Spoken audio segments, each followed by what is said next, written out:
chair recognizes the gentleman from Colorado. Thank you, Mr. Chairman. I rise today in support of my amendment to H.R. 1367. First, I thank Chairman Rowe and Representative Wenstrup for bringing this bill before us today and for consideration of my amendment. As Americans, as members of Congress, our job is to serve and care for our veterans once they return home.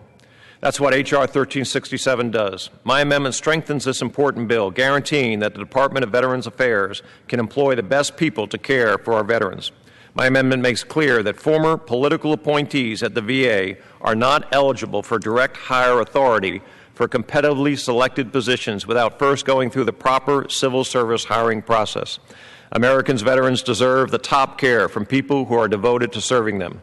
The VA is run by hardworking civil servants, men and women, hired in a competitive, merit-based process that assess their skill and their passion for serving our nation's veterans. Political appointees, on the other hand, are meant to serve their appointing president's agenda for a temporary period of time. Part of their duty to the nation is to know when it's time to step down from their position of power.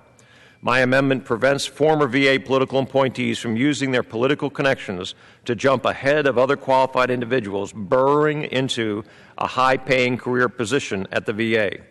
Along with my friend and colleague, Representative Liu, I've already introduced a bill to address the problem of political burrowing. H.R. 1132 would prevent political appointees from burrowing into the civil service across the government for 2 years after leaving their political position. Until that bill is enacted, this amendment will ensure that the most qualified workers are filling the crucial jobs at the VA, providing our veterans the treatment they deserve. We must protect the independence of our merit-based civil service. We must employ the best people in the VA, and we must guard our veterans from the failed policies and practices of administrations past. I urge a yes vote on my amendment, and I reserve the balance of my time.